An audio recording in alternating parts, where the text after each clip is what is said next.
Welcome to Forbidden Files. Welcome. In the spring of 1945, General Dwight Eisenhower made a decision that changed the final weeks of World War II. Instead of racing his armies toward Berlin, he turned them south, toward the mountains. He was convinced that Adolf Hitler had built an impenetrable fortress inside the Austrian Alps, a last redoubt, an underground city capable of housing 300,000 SS troops. He was wrong. But the story of why he believed it and what was actually hidden in those mountains is one of the strangest deceptions of the entire war. These are the Alps, the mountain range that runs through the heart of Europe, through Austria, Bavaria, and into northern Italy. For thousands of years, armies that tried to cross them paid in blood. In 1945, the Nazis believed that whoever controlled these mountains could hold out indefinitely against any force on Earth. By late 1944, the situation for Nazi Germany was catastrophic. The D-Day landings had succeeded. Paris had been liberated. Soviet forces were advancing from the east. Germany was being compressed from every direction. The question was no longer whether Germany would lose. The question was how long it could hold on, and where. The answer, according to Reichsfuhrer SS Heinrich Himmler, was the mountains. In November 1943, a full year before the situation became truly desperate, Himmler had begun planning a national redoubt, a fortified zone in the Alps from which the Nazi regime could continue to fight even after the rest of Germany fell.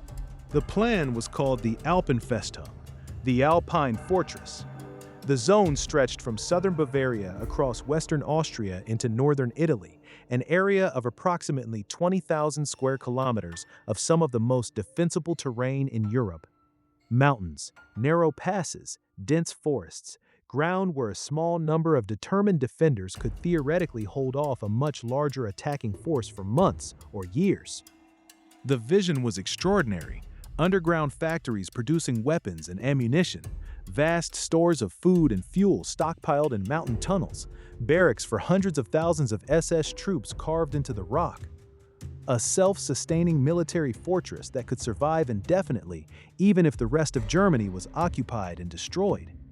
But here's where the story takes its most remarkable turn.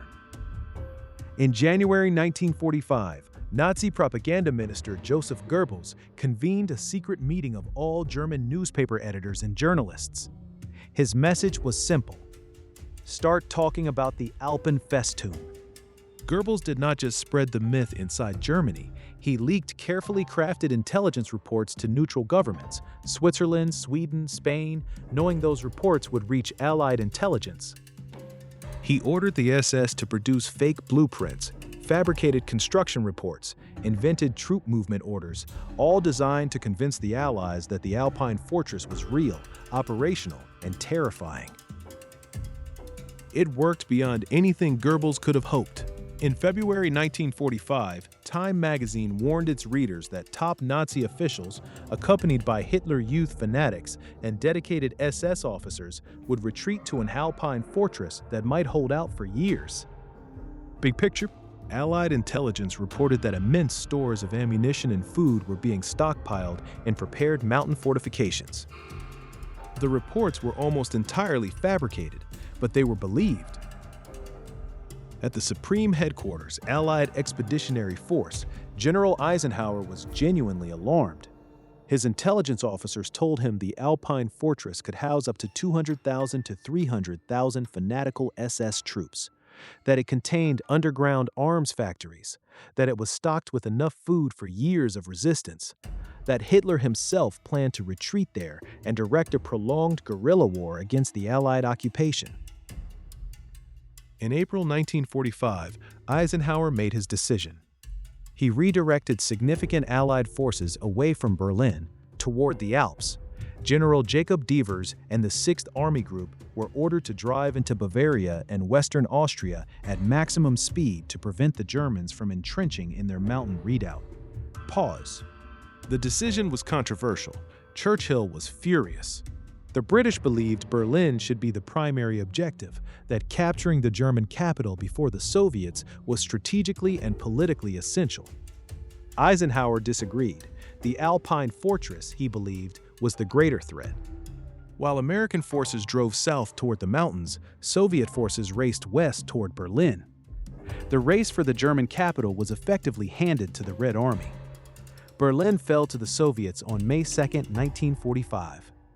The political consequences of that, the Iron Curtain, the division of Germany, the Cold War, lasted for the next 45 years.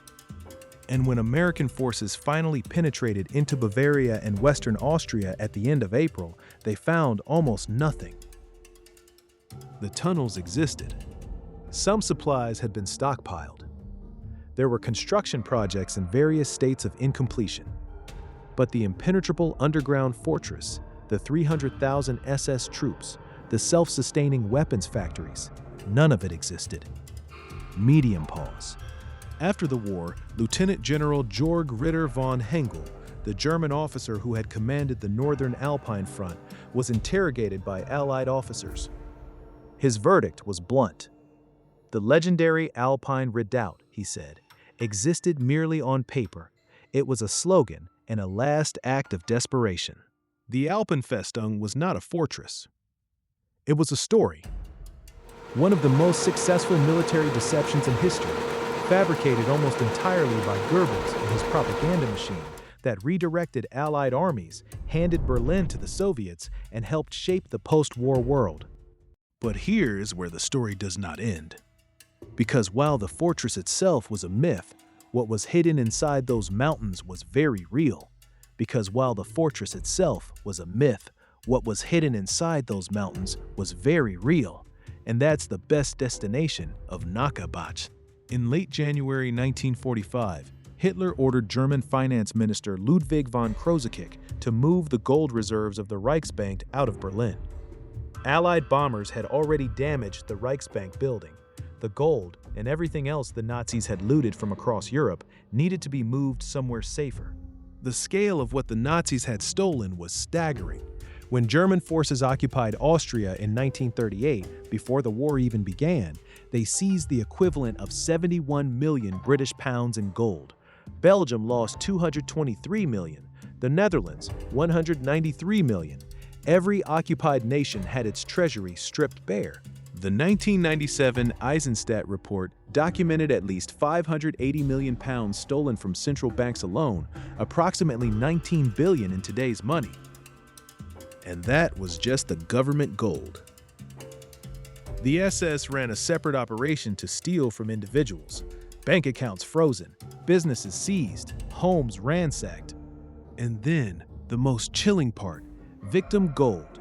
Between 1942 and 1945, the SS made 76 documented deliveries to the Reichsbank of gold taken directly from concentration camp victims.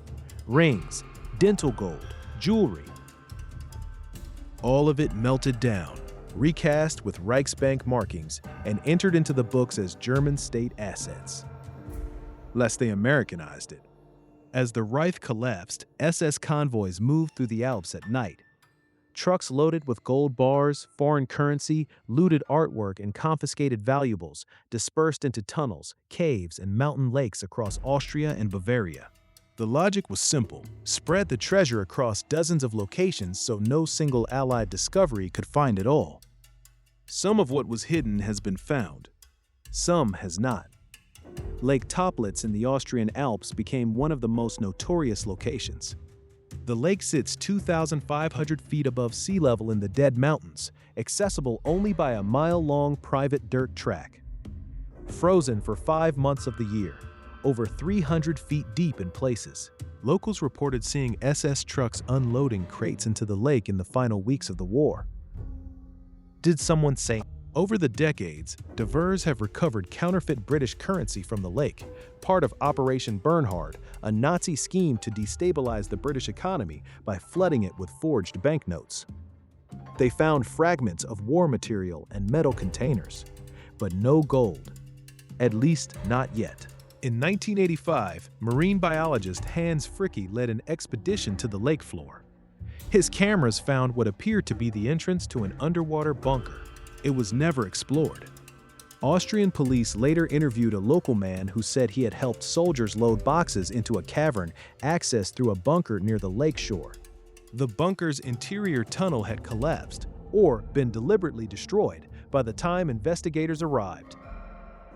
The largest confirmed Nazi treasure discovery came not in Austria but in Germany. In April 1945, U.S. forces found the Merkers salt mine in Thuringia, 2,100 feet underground. Inside, over 100 tons of gold bullion, suitcases of foreign currency, hundreds of priceless artworks stolen from across Europe. Total value in 1945, $517 million. In today's money, approximately $8.5 billion. All found in a single mine. But historians and treasure hunters have long believed the Merkers mine was not the only hiding place. The Nazis deliberately scattered their hoard.